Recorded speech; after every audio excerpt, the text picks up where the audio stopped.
All right, welcome everyone to today's Google Search Essential SEO Office Hours Hangout.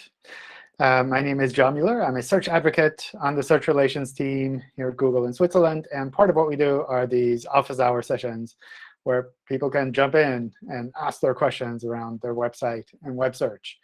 We have a bunch of things submitted already, which we can go through, but also 2 people with their hands raised already. Let's see. First one, I think, is Bukosi, if I have your name right. Yes, that's correct, John. Thank you so much.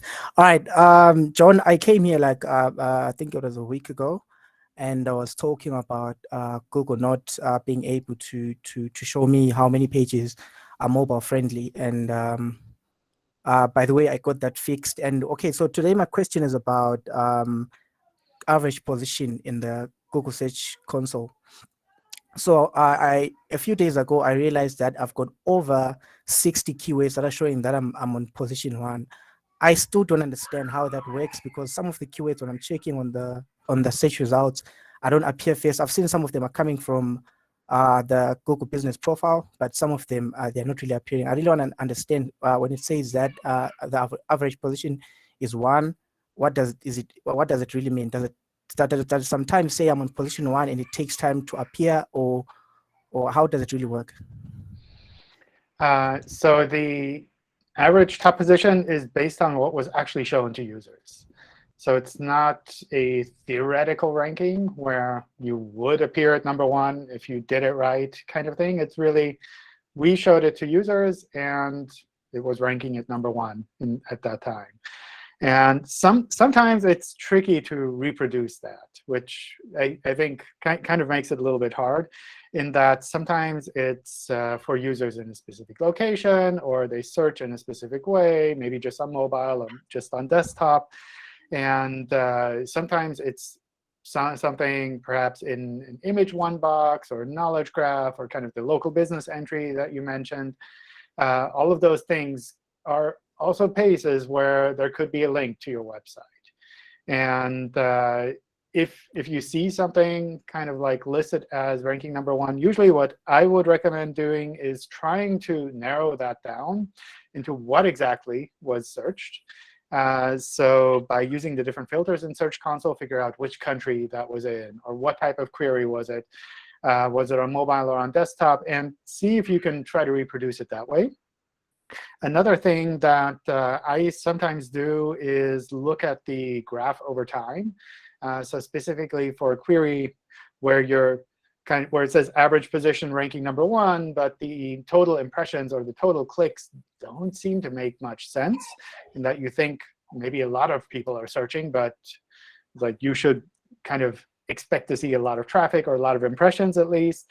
That could also be a sign that you were shown at position number 1 in whatever way, but you aren't always shown that way. So that could be that something that was like something very temporary, or something that fluctuates a little bit, anything along those lines. But it's not the case that it's a theoretical position. It's really, it was shown in the search results, and when it was shown like this. Okay. Does it improve with time? Your ranking, or how do you Like mean? like maybe the appearance, because one of the things that you mentioned right now that I've seen is that on some of the keywords where I'm ranking number 1, I'm not really getting maybe any impressions, or some of them are just getting a few impressions and I haven't gotten any clicks, but it's still saying that I'm on position 1. Yeah, I mean, it kind of depends on how you were shown there. If it's really the case that it's showing you at position number 1, and you would expect this query will drive like hundreds of thousands of impressions, and you get 2 or 5 impressions, then to me that sounds almost like some aspect of personalization kicked in, maybe a previous query that was used, maybe the site was previously shown to that specific user, and just for those very few cases, it was actually shown at number 1. All right. So So yeah. All right. So in this case now, can I just sit back and be like, OK, I think everything is going well. Maybe I should just wait a bit more time. Maybe things are going to improve. you could, but my feeling is it won't just automatically become better just by waiting. Because especially if it's something where it's a little bit fluctuating or sometimes shown, sometimes not shown, it means that our algorithms are a bit on the edge. And your job in that case would be to convince our algorithms and say, well, actually, it's like you should be totally clear that this is a great result to show. And then just kind of like sitting back, you're kind of leaving it up to chance and saying, well, we'll see what happens. And maybe your competitor will do better, and then you won't be shown at all. Maybe at some point your competitor does something really stupid, and then you're shown. But then it's kind of out of your control. Whereas if you take the situation where it's kind of fluctuating and say, well, I'm going to convince Google's algorithms that my site is the best by far, then you're kind of doing things on your side, on your terms, and taking steps to make it better. Okay. All right. So yeah, what I've been doing is I've been adding more content and providing more value. And one more thing, John. When I'm checking in the Search Console under Pages, the only page that's actually showing is the home page, mostly for the ones that are ranking on number one. Or most of the queries that are ranking on number one, the page that's showing mostly is the home page. I don't understand it, because some of the queries that is the home page seems to be ranking for have their own pages. Yeah, I guess that's just our algorithms kind of seeing your home page as being the more important page overall. And sometimes that's something where if you kind of continue working on your website to make it better and better, it's easier for our systems to recognize that actually there's a specific page that is more suited for this particular query. But that's kind of like a matter of working on your site. And I think working on your site should be something where you're not just generating more and more content, but you're actually creating something better. And that could be by deleting a bunch of content and combining things together. So that's something where it's like improving your website isn't the same as just adding more content. All right. Thank you so much, John. Sure. Phil. Hey, John. We've got our sitemaps now in the subfolder of our site. I've noticed recently a lot more pages are saying indexed but not submitted. Do you think that might be due to having moved them into the subfolder? We used to have them in our root, but due to a technology change, we had to move them. The location of the sitemap file shouldn't really matter. It's something you can put it in a subdirectory. You can put it in a subdomain or a different host if you want. It depends a bit on how you submit the sitemap file. But if it's, for example, listed in your robots text file, you can put it anywhere. It doesn't matter if it's in subdirectory or not. OK, that helps. Thanks so much. Sure. Cool. Barry. Cool. Thanks for having me. So I started a new blog. I'm new to blogging. And it's been amazing, an amazing experience to start from scratch, to be honest. Makes me think of a lot of new questions. Anyway, brand new blog, no links to it. Would you recommend that you submit URLs as you publish them using the Google Search Console, inspect URL, then request indexing for new blogs that have no links to it? Or there's no point? It's not going to really help. There is sitemap, WordPress. Yeah, I think you can. I mean, it's not that there's any disadvantage of doing that. I think if it's a new site where we really have absolutely no signals or no information about it at all, then at least telling us about the URLs is a way of kind of like getting that initial foot in the door. But it's not a guarantee that we'll pick that up. So that's something where probably you know someone else who is blogging, and you can kind of like work together with them and maybe get a link to your site. So something along those lines, that probably would do a lot more than just going to Search Console and saying, I want this URL indexed immediately. And I'm probably not to take that route. I want to try it like brand new, nobody knows me, I want to see what happens type of thing. OK, the next question I have is around the Google Search Console report, links report. I know nobody talks about it anymore. I'm just curious, again, I wanted to see if anybody was linking to me. It shows no external links, shows internal links. Obviously, because I'm linking internally and the blog's set up that way. But how long does it take typically a new site that has brand new and has links? How long does it usually take Google to pick up links in that report? Is it like pretty quick, like the performance report and crawl stats report, or is it more like months or so? I would have to ask the team. My understanding is that a lot of the reports in Search Console are recalculated every 3 to 4 days. So in terms of like about a week, you should probably see some data there. The tricky part, I guess, with the links report is that we show a sample of the links to your site. So that doesn't mean we would immediately populate that one link that we found to your site. So that's something where, I don't know, I'm kind of curious to see how long it takes to get that picked up. But it's not a matter of months. And then it's not a matter of kind of like hours like with the performance report. It's more along the line, I'd say like a week, 1.5 weeks, something like that should be a reasonable time frame. Sounds good. Thank you. Cool. All right, Kashish. Yeah, hi, John. Hi. And thanks for doing this. I actually have 2 questions, and I'm going to start my first one by confirming a premise that I have, that the Google and other websites have stated that the data that we get on Google Analytics and Google Search Console, that they will not match exactly, but they will make sense directionally, which means for your organic search, all your clicks will always be greater than the sessions that you're getting. Is that understanding correct? I guess it depends on what you have set up and what you're looking at specifically. So if you're looking at it from a site level, then probably that's about correct. If you're looking at it on a per URL level on a very large site, then it could happen that those individual URLs are not tracked in Search Console, and then you would see slightly different changes, or you would see changes over time, where some days it's tracked, some days it's not tracked, in particular if you have a really large website. But if you look at the website overall, then that should be pretty close. I mean, Search Console measures essentially what is shown in the search results, the clicks and impressions from there. Right. And Analytics uses JavaScript to kind of track what is happening on the website side. And those tracking methods are slightly different, and they probably have slightly different ways of deduplicating things. So I would never expect these to line up completely. But overall, they should be pretty close. Got it. So I think I'll give you the context of the problem now. So what I'm facing, I'm running an e-commerce website. And there's 3 different kind of pages that I have. One is the product listing pages, where you have the list of products. And one is the product description page, which I'm calling the PDPs.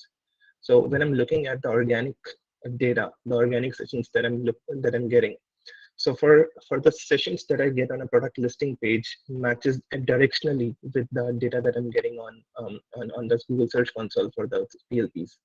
But for the PDPs, product description pages, I'm getting a data difference of around 10x. So let's say if I'm getting 500 clicks for a product description page, I'm getting 5,000 organic sessions for those product description pages. So I'm not able to make sense out of it. What's the probable cause and what's causing this problem? But like you said, at an overall website level, when I look at the overall organic sessions and the overall organic clicks, they're kind of making sense. But when I'm looking at the page level, it falls apart for PDPs. But for listing pages, it is making sense. Yeah, I think it's also a bit tricky with regards to things like canonical URLs and things like that, where I could imagine if you're looking at individual product pages that you start to see more and more differences there. That's perhaps another layer that is involved there. The other thing is sometimes analytics is implemented incorrectly. And that can play a role. If you're seeing overall kind of on a website level that it's kind of aligned, then probably it's implemented OK. But that might also be something just to kind of double check. But from what you're saying, I'm assuming it's a large e-commerce site. I don't know. Yes. Yes. But if it's a really large e-commerce site, then there are definitely limits in Search Console on how much data we collect per day for a site. So if you drill down on a per URL level or on a per query level, then that's something where you might see those differences on a large website. Got it. But if that were to happen, if that what you're saying is true, I would have seen the data discrepancy for product listing pages and for product listing pages as well. but product listing pages making sense, like the clicks and sessions are making sense. It's the description pages that's not making sense. Well, I mean, usually if we have more data for individual pages, then those will be kind of tracked a little bit better in Search Console. So that's probably why kind of like the pages that are a little bit higher level, essentially, probably have kind of more complete data in Search Console. Whereas if you drill down to the leaf pages on a larger website, then that's probably where you would expect to find more differences. Got it. So I think what's been juggling for me is for all over the internet that I'm reading, I'm seeing that everybody is facing that they are getting more sessions than clicks. But for me, it's completely opposite. I'm getting more clicks than sessions. So I think that's where I'm struggling.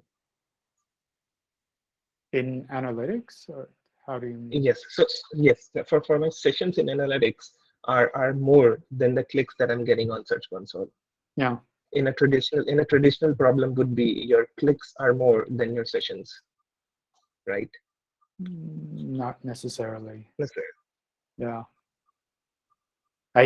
Okay. I think you're probably seeing kind of the effects of a large website and small chunks of the data on there, and that's something where you can see kind of these variable differences like that.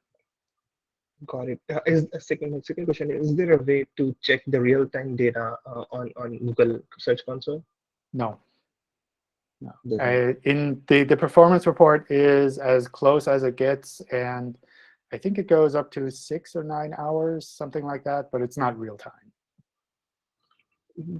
Got it. And what you're saying is the probable, like the reason for this is that your data is getting limited for the product description pages. So Probably. for the limits of dozen, probably. Yeah. Okay. Yeah. Got it. And my next question is, in my robots file, what I've done is I have disallowed some of the pages, certain pages that I've disallowed. But it is quite possible that Google had probably in the past have indexed those pages. And when I have blocked them, like disallowed for crawling, today to this date, I see them like getting organic sessions. Why is that happening, and how can I fix that? I read there is something called no index directive, but is that the right way to go about it, or how should I proceed with this? If these are pages that you don't want to have indexed, then using no index would be better than using the disallow in robots text. The no index would be a meta tag on the page, though. So it's a robots meta tag with no index, and you would need to allow crawling for that to happen. Got it. But so I have to allow that in the robots.txt, but I would have to add the no index meta tag on these URLs. Exactly. Got it. Cool. Thanks. I'll look into it, and probably we'll see you next. Cool. OK. Cool. Thank you. Thanks. All right, Hazel. Hey, John. Good Hi. afternoon. So I've got one question about some software for you errors. So in our JSC backend, there are some sudden increasing errors of software for URLs in the coverage report. And we took some sample URLs to test in the mobile friendly test tool, and the page is mobile friendly. However, the weird thing is the title and description of the tested page is showing in this tool seems to be the older version, long time ago, and since we couldn't use the live URL inspection in JSA, so we use extension to monitor the user agent of Google to check the source code of the sample pages. So all looks good to us. Even the title is new, and so is the description. So in this case, we couldn't find the reason about this increasing soft force. So any advice on help to identify the problem? It would be useful to have some examples. Sometimes the soft 404s are things like products that are out of stock or not available anymore. Those kind of things can also be picked up as soft 404s. It could also be that the page is empty, or that there's some other error that's in the DOM of the page. If if there's something happening with JavaScript, for example, that's loading some kind of an error that says no information found, or product not available, or something like that. All of that could be seen as a sign of a soft 404. And if you're seeing a rise in the number of soft 404s, my guess is that something in the classifiers for the soft 404 were slightly updated, and we're picking up a slightly different pattern on your website. And that's something where sometimes using the inspection tools helps you to figure out what might be happening there if you look at the full content in the rendered HTML. And sometimes it doesn't make any sense. And if it's something where you're like, well, everything on my side is OK, then those would be really useful examples to have for the team. OK. And yeah. sorry, with regards to the old title being shown, that would need to be from your side somewhere, because the mobile-friendly test and the URL inspection test, they don't use any cached data to kind of display the information that we find there. They really pull that information fresh from your server. And it can sometimes happen, depending on your setup, that you have a content delivery network that, for whatever reason, maybe one of the nodes has stale data. And from that, I've seen in the past that you'd see a difference like that. And usually, over time, that kind of stale node fixes itself. But that might be something to double check as well. OK, good. So you are saying that when we test a page through this live URL, the cache page will not be tested, right? Exactly. It's a live fetch, yes. OK, so at the first time we thought it's maybe something about the cache page, but also, like I said, the title and description is the older one, like maybe many years ago. So we dropped that one reason. Yeah. Now, I think if you see it in the search results, that might be from a cache page. But if you're using the mobile-friendly test or the inspect URL, it's really a live fetch. So what about the live test inspection in Jesse? It's also test the live URL? Yes. Good. One more question is about this tool. When will this tool be fixed? Any approximate time? Yeah, because we kind of depends on this tool to test like some maybe test some live problems. Yeah. How do you mean fixed? Yeah, because we see some problems that showing something went wrong when we use the test. Oh, OK. Yeah, that one issue. I don't know. I haven't really heard anything recently about that. I assumed it was fixed. But I can double check with the team. OK, sure. Good. Thank you. Cool. OK, let me run through some of the submitted questions, and then we'll get back to some of the people with their hands raised again to see how far we can go. I need to go at the end of the hour, but we'll see how far we can make it. Let's see. Is it true that Google has different algorithms for the indexing and ranking of different niches? We have two websites of the same type, and we've built them with the same process. The only difference is that the two sites are different niches, and currently one is ranking, while the other one has lost all ranking. So I don't think we have anything specific with regards to different niches, but obviously different kinds of content is differently kind of like critical to our search results. And if you look at something like our quality raters guidelines, we talk about things like your money, your life sites, where we do kind of work to have a little bit more critical algorithms involved in the crawling and indexing and ranking of those sites. But it's not the case that you would say it's like a bicycle shop has completely different algorithms than, I don't know, a shoe store, for example. They're essentially both e-commerce type stores. But the thing that you also mentioned in the question is that these are content aggregator sites, and they're built with the same process, and some of them work and some of them don't work. That, to me, feels like it's kind of like I don't know your sites. It feels a bit like low-effort affiliate sites where you're just taking content feeds and publishing them.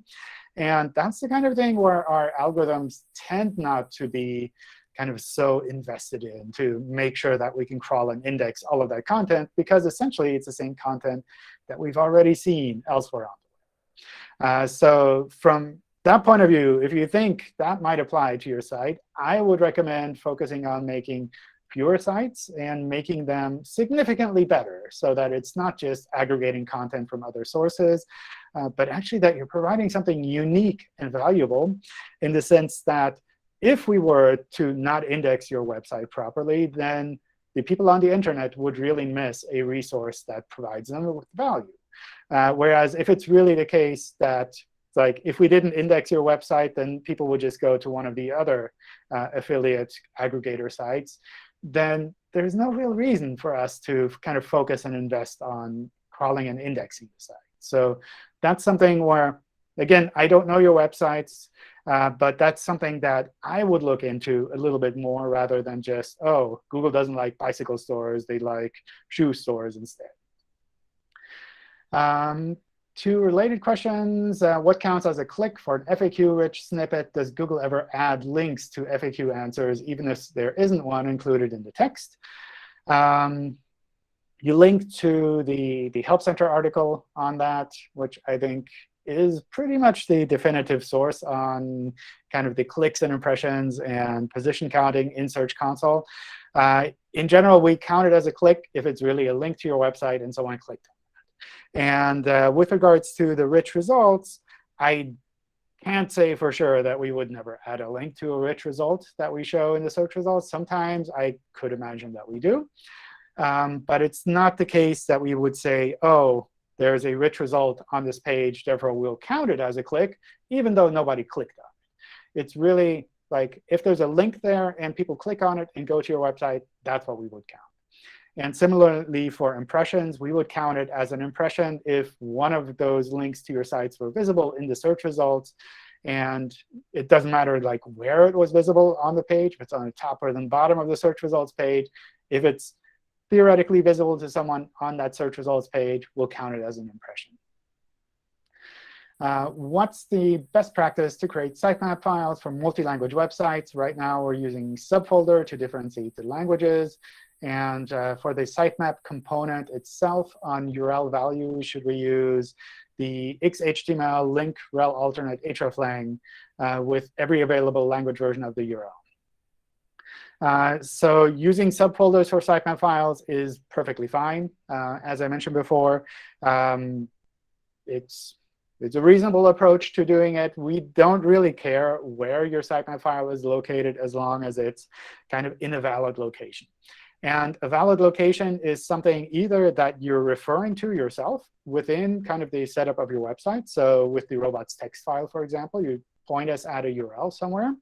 Or you're submitting it in Search Console, and you have the rest of your site also verified in Search Console. Then those sitemap files would be OK. With regards to the hreflang attributes, you can use those in the sitemap file. You can put them in the HTML of your page. You can put them in the headers of your page. Where you do that is totally up to you. It's, you know, some people put it in one place, some people in another place. We sometimes also see that it depends a bit on who is actually working on the website, in that maybe you don't have access to the HTML code, or maybe you can't set the HTTP headers. Then putting it in a sitemap file is a good way to kind of take advantage of kind of those different locations. I believe for developer documentation, we use a sitemap file because we can't easily add them to the headers. So we end up putting it there. Are there any crawling issues if posts on a category page are sorted by last modification date instead of publish date? No. So in particular, if we're looking at an HTML page, the order of the links on there is not related to the order of our overall crawling of those pages on the website. So as long as those links are on the HTML page and we can follow them, we can essentially pick that up and use that. I think it might get a little bit tricky if you have things like paginated pages and the newest link is on page 10 of that paginated set. Then we'd first have to crawl all of those 10 pages leading up to that and then find that new link. That's something I would try to avoid. But if it's all on the same HTML page and you have kind of like either an order by last modification date or an order by published date, and they're kind of visible on the HTML page, then that's good enough for us. Then a question about parameter URLs. Why do parameter URLs end up in Google's index, even though we've excluded them from crawling with the robots text file and with the parameter settings in Search Console? How do we get parameter URLs out of the index, again, without endangering the canonical URLs? So I think there's a general assumption here that parameter URLs are bad for a website, and that's not the case. So it's definitely not the case that you need to kind of like fix the indexed URLs of your website to get rid of all parameter URLs. So from that point of view, it's like I would see this as something where you're kind of like polishing the website a little bit to make it a little bit better, but it's not something that I would consider to be critical. With regards to the robots text file and the parameter handling tool, usually the parameter handling tool is the place where you could do these things. My feeling is the parameter handling tool is a little bit hard to find and hard to use by people. So personally, I would try to avoid that and instead use kind of the more scalable approach in the robots text file. But you're welcome to use it in Search Console.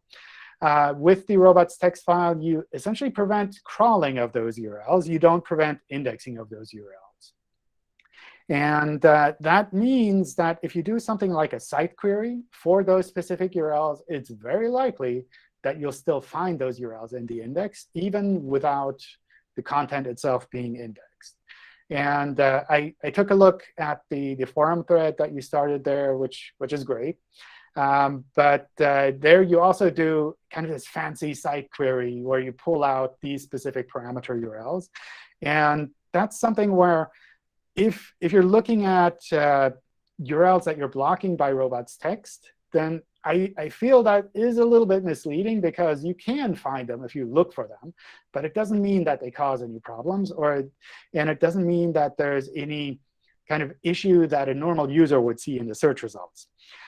So just to elaborate a little bit, if there's some kind of term on those pages that you want to be found for, and you have one version of those pages that is indexable and crawlable, and another version of the page that is not crawlable, where we just have that URL indexed by itself, if someone searches for that term, then we would pretty much always show that page that we actually have crawled and indexed. And the page that we theoretically also have indexed, because it's blocked by robots text, and theoretically it could also have that term in there, that's something where it wouldn't really make sense to show that in the search results because we don't have as much confirmation that it matches that specific query. So from that point of view, for normal queries, people are not going to see those roboted URLs. And it's more if someone searches for that exact URL or does a specific site query for those parameters, then they could see those pages. If it's a problem that these pages are findable in the search results, then I would use the URL removal tool for that, if you can. Or you would need to allow crawling and then use a no-index directive, robots text directive, to tell us that you don't want these pages indexed. But again, for the most part, I wouldn't see that as a problem. It's not something where you need to fix that with regards to indexing. It's not that we have a cap on the number of pages that we index for a website. It's essentially, we've seen a link to these. We don't know what is there, but we've indexed that URL should someone search specifically for that URL. Is there any direct ranking advantage for improved accessibility? For example, like performance as a URL that is more accessible, naturally providing better UX and engagement. Specifically, do links that have features like increased font weight underlining, or color contrast provide any search advantage over links that are not visually separated from the surrounding text? No, not really. So I think accessibility is something that is important for a website, because like if you drive your users away with a website that they can't use, then they're not going to recommend it to other people. But it's not something that we would pick up and use as a direct ranking factor when it comes to search.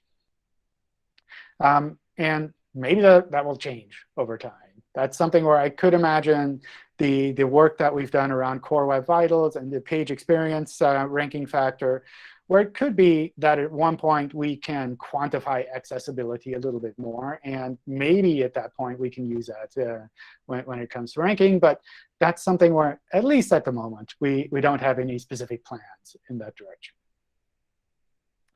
I have a question about duplicate content. I work in a developer staffing company, and we publish technical articles weekly about developer hacks and tips into our blog section. Is it OK to have the same external source code as a reference to 2 or more articles? For example, if you have 5 different articles talking about express.js topics, but using the same source code information from a referring source, is this still considered duplicate content, even if it's just a source code from another project? So I think there are a few assumptions here as well.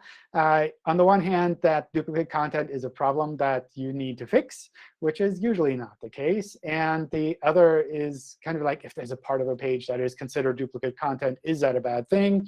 And no, that's not necessarily a bad thing. So from a practical point of view, what would happen here is we would recognize that a part of the page is the same as other pages that we've seen.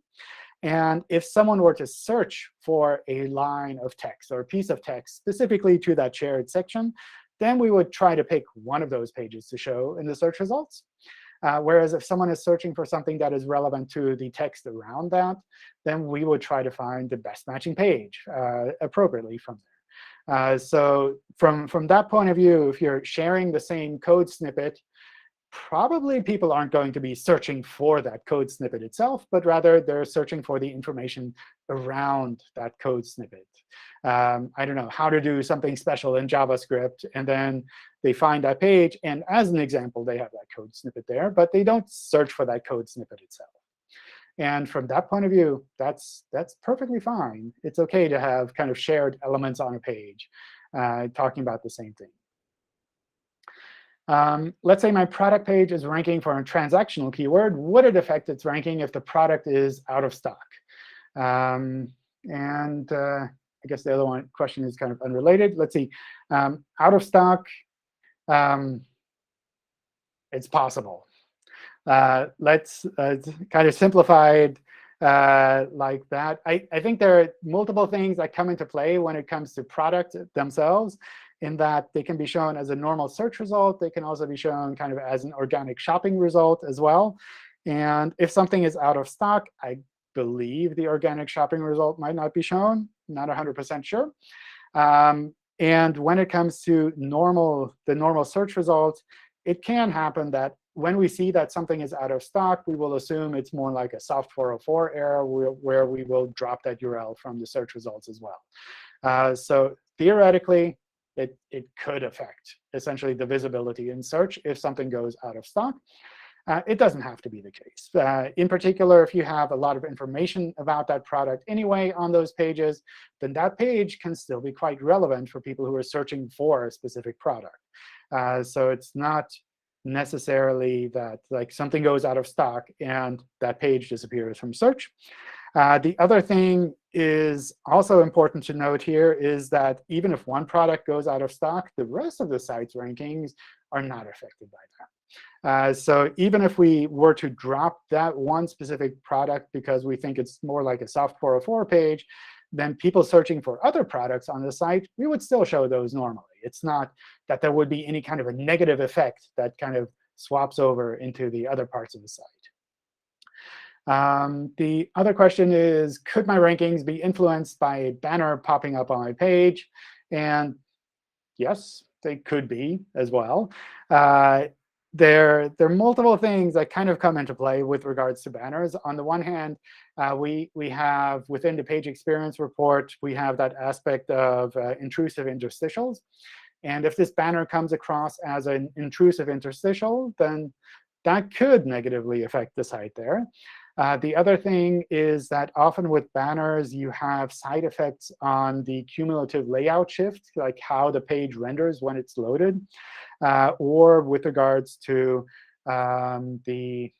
I forgot what the metric is when we show a page, the LCP, I think, also from the Core Web Vitals side with regards to that page. So those are different elements that could come into play here. It doesn't mean it has to be that way, but depending on the type of banner that you're popping up, it can happen. I'm building a keyword research tool that analyzes the search results for competition. However, the API I'd like to use is obviously to scrape Google. Is it legal to use such an API, or should I abandon creating tools like this? I can't give you legal advice. So from that point of view, I can't say, is it legal or not? I believe this kind of access would be against our terms of service. And how that kind of affects what you do is more up to you. But I can't really give you legal advice. So I don't know. Not really sure what to say there. OK, let's see. We have a bit more time. Maybe I'll go back to some of the people who have their hands raised. Let's see, Akash. Hi, John. Hi. Hi. So I have a question. Let's say if there is a particular page which is, like there is an error in Google Search Console, which is like, sometimes Google might pick something, a different page what a user has defined. So in that regards, how can we provide the correct signals to the Google when it comes to selecting the right page as a canonical? I think there is an error, right? Duplicate, like Google choose different canonical that the user defined. So in order to make sure, because the pages has the correct canonical tags, and the coverage report is different than what the URL inspection tool is currently showing. For few URLs, it shows what the user has correctly defined, but for few pages, it shows that the Google has picked something different canonical tag. This is definitely related to a job industry where a lot of HRs try to put in the same job description for a particular job-specific queries. So this is not something which is like controlled by me or like controlled by the team, but from the employer side, the job title remains the same, but job description is like copy-pasted for several of the pages. There could be a duplicate content issue as well, but I don't know how to make sure for specifically job industries how to deal with such problems. Yeah, I think, first of all, kind of making sure that these pages are significantly unique is something that is almost like a requirement there, in the sense that if we think these pages are essentially the same, then we're trying to do you a favor by just picking one URL to index it. And you probably don't like that we're trying to help you in that regard. But that's something where if we think these are essentially the same pages, then we're saying, well, it's like you accidentally submitted multiple pages with the same content. And we try to fix that for you. So the best way to avoid that part is really to make sure that these pages are significantly unique. And if that's something that is based on what people are submitting to your website, then maybe there's a way for you to add some kind of a pre-submit check where you say, well, this description that you gave me is the same one that you gave me yesterday for a different job. Kind of to push back on that level, that might be an approach. But essentially, if the pages are for the most part the same, then it can certainly happen that we fold them together. And you also see this when you have kind of like an e-commerce site where you're active in multiple countries, and the product descriptions and the products themselves are exactly the same. You just have a different phone number on the bottom of the page for the individual country address. Then that's also one of those situations where our systems will say, well, this page is essentially the same. We don't need to index all of these variations. So I think that's kind of the first thing that you need to do. And in general, with regards to canonicalization, it's important to keep in mind that there are multiple factors that play a role here. The rel canonical is one thing, but we also look at things like internal and external links to those pages. We try to see what is listed in a sitemap file, what is listed otherwise kind of with kind of indirect links on a page with things like structured data. We also look for redirects on the page. If you're kind of like redirecting from one page to another, then probably the destination page is more relevant. And sometimes we also look at things like which of these URLs looks nicer, or which of these URLs is cleaner. So in particular, if we have one page with parameters and the other page without parameters, and it's exactly the same thing, and we have similar signals, then we will probably try to pick the cleaner URL. And all of those things need to align. And, well, I mean, they don't need to, but ideally they would align so that we can really follow that recommendation. Because what we often see, or sometimes see at least, is that people will put a rel canonical on a page, but internally they'll link to the other version of the page. And then our systems are like, well, you say this is your canonical, but within your website, you're telling us something completely different. Which of these is it? And maybe we'll just pick this one today, and maybe we will shift over to another one at some point in the future. So with regards to canonicalization, that's always really important. Really making sure, I guess, first of all, for your particular case, is making sure that the content is actually unique so that we don't have to do canonicalization. But if we do canonicalization, make sure that you're giving us all of the signals in the right direction. Cool. So that means that I really have to spoke to a lot of HRs, I guess. That makes a lot of sense. OK, so my second question is related to a backlinking part, especially. So let me just break it down into two things. One, there are a lot of news sites which are publishing about a particular domain or a particular brand name, but they have not linked that brand name to my particular domain. So those are just mentions. However, those mentions could be in the form of a brand name, or it could be in the form of a person's name as well. So there could be the CEO, the VPs of my companies could be present at some of the news sites. Like they might have spoken to some other news channels as well. So those particular things. Does Google still able to recognize those mentions, those names, and since they have been associated with the current company or the current particular the brand that they are working with, does that some kind of influence or has to be like get passed to the particular page, the brand name, just because you have been mentioned on some other places, but you are not linked?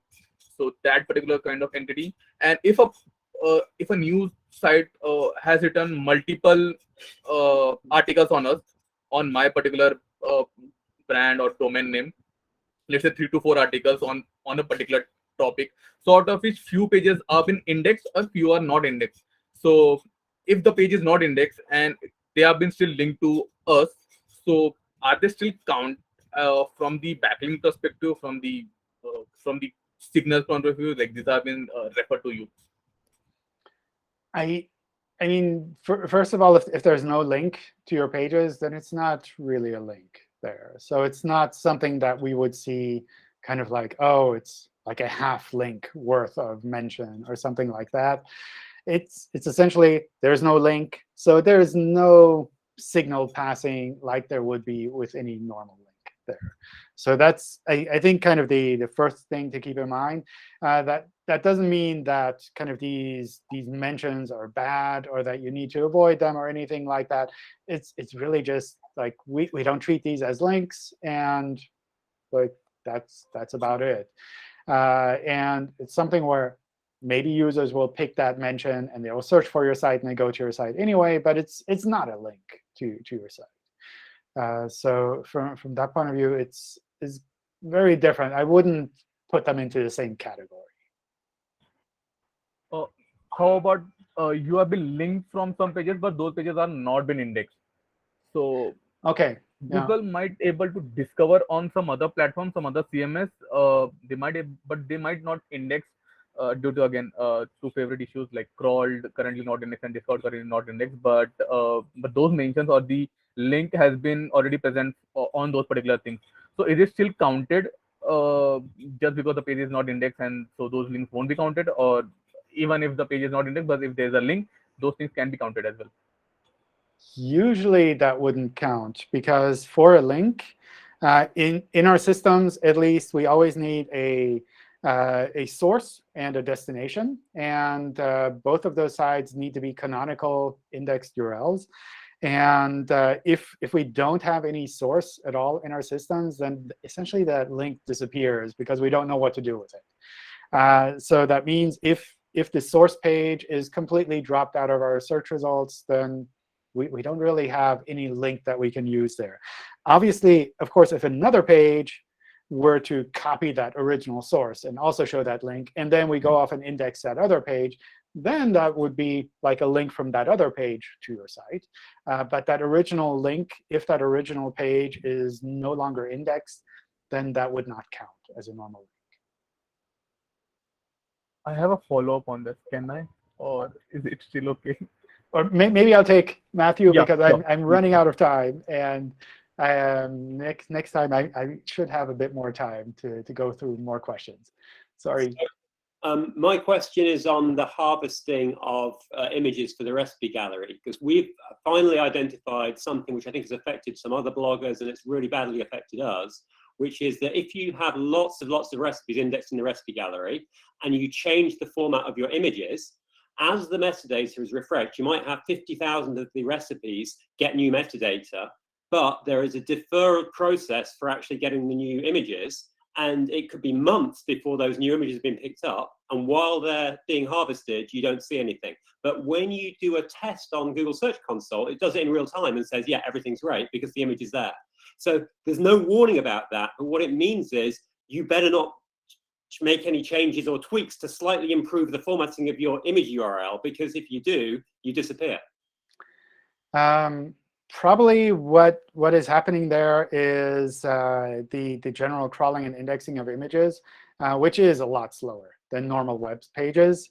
And if you remove one image URL and you add a new one on a page, then it does take a lot of time to be picked up again. And that's probably what you're seeing there. What we would recommend in a case like that is to redirect your old URLs to the new ones, also for the images. So if you do something like you have an image URL which has the file size attached to the URL, for example, then that URL should redirect to a new one. And in that case, it's like we can keep the old one in our systems, and we just follow the redirect to the new one.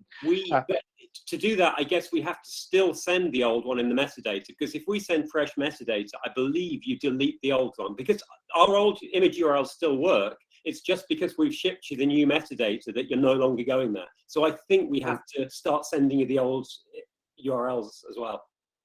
That might be easier to process. Yeah. Okay. Yeah.